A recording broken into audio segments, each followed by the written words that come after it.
مګر د دې د پاره چې دغه مسائلو په بیانولو کې د حیا مراعات هم سوي وي نو دغه ورستنی مسائل باید یوازې د شذو په مجلس او محفل کې واوریدل شي د اوریدلو په وخت کې باید هلته نارینه نه ورسره موجود یا یوازې نارینه واوري چې د اوریدلو په وخت کې شذې نه موجودي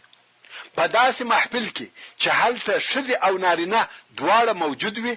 دغه مسائلو او پاته پته اوریدل ښه نه دي ځکه اسلامي اخلاق او حیا دا اجازه نه راکوي چې دغه مسائل په عام ډول د نورو فتو او نورو مسائلو په شکل په عام مجلسو کې د شذو او نارینه لویانو او کوچنیانو په حضور واوریدل شي نو دغه ځای څخه باید دغه فته د حیا د مراعات سره په ذکر شوی شرطو واوریدل شي ورونو او خوندو مجلس مو د مزاحمینو څخه فارغ کړی او د خپل دین وزدکړه ته متوجه شي بسم الله الرحمن الرحیم الله جل جلاله په شذو کې د حمل اخیستلو زیږولو چې ورکولو طاقت او استعداد ايشي دي ځکه شذ مور او د اولاد زیږولو وسیله ده الله جل جلاله فرمای نساؤکم حرث لكم یعنی ستاسې شذې ستاسې د نسل ذریه او اولاده د کرلو ځای دی حرث یعنی ذریه او اولاده سړی یا میړه د حرث خاوند دی د اولاده خاوند دی او شذه د حرث ځای دی او حرث هغه د دوی ذریه او اولاد دی چې په وجود راځي نو څنګه چې شذه مور کیږي او مور کېدلای شي نو الله جل جلاله په دې کې د حمل اخیستلو او تی ورکولو استعداد ايشي دي هغه داس الله جل جلاله په شذ کې حیز پیدا کړی دی حیز و میاشتنی عادت ته ویل کیږي حیز هغه وینه ده چې هر میاشت و شذ ته پیښیږي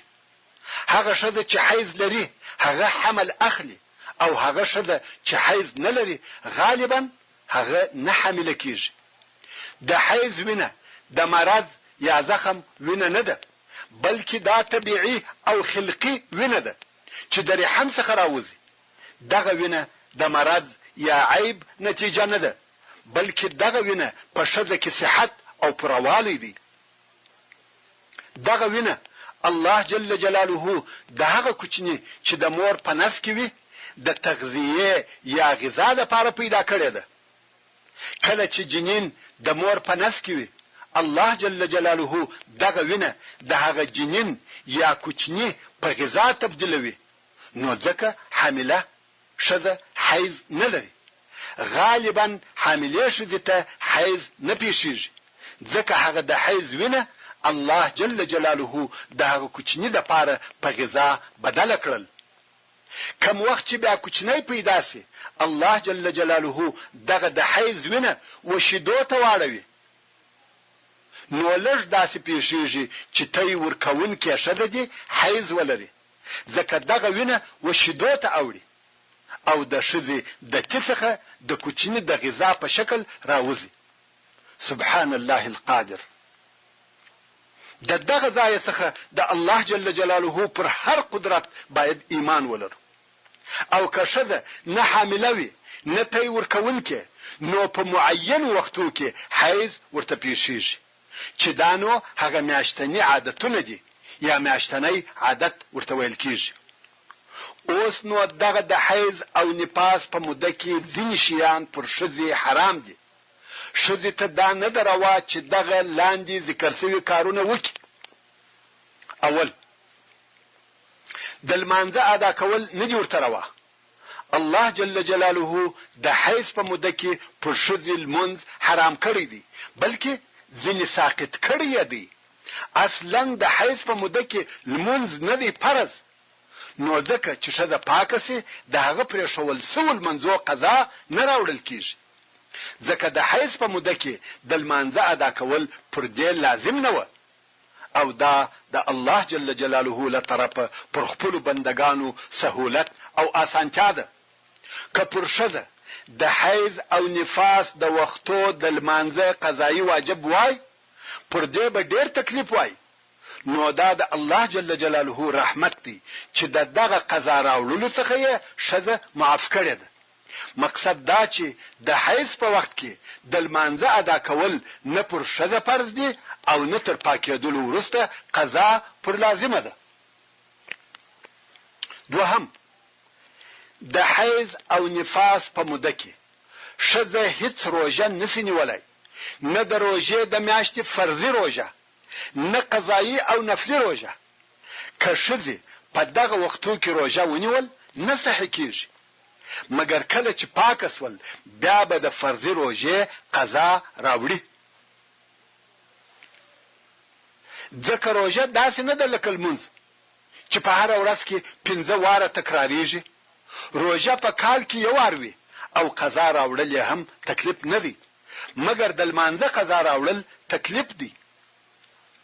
یوې ښځې د حضرت عایشه رضی الله تعالی عنها څخه پوښتنه وکړه او ویل یا ام المؤمنین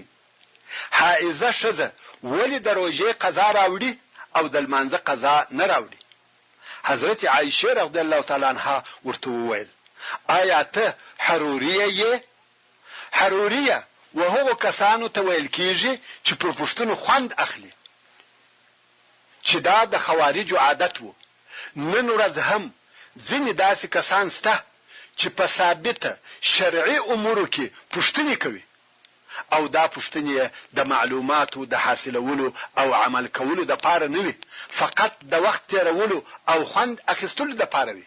چې دا کار د خوارجو خوی او عادت دی نو حضرت عایشه رضی الله تعالی عنها ورته وویل آیا ته حروریه یې ښځې وویل یا مګر پوښتنه کوم حضرت عایشه رضی الله تعالی عنها وویل د رسول الله صلی الله علیه و آله وسلم په وخت کې دغه څه وو چې د روژې په قضا راوړلو امر کېدلو او د لمانځه په قضا راوړلو نه امر کېدلو دا هغه ثابت او قاطع جواب دی په کوم شي چې رسول الله صلی الله علیه و آله وسلم امر کړی یو هغه څه عمل کوو پس له شرعي امر څخه وسوال او جواب ته هیڅ ضرورت نشته نو ښځه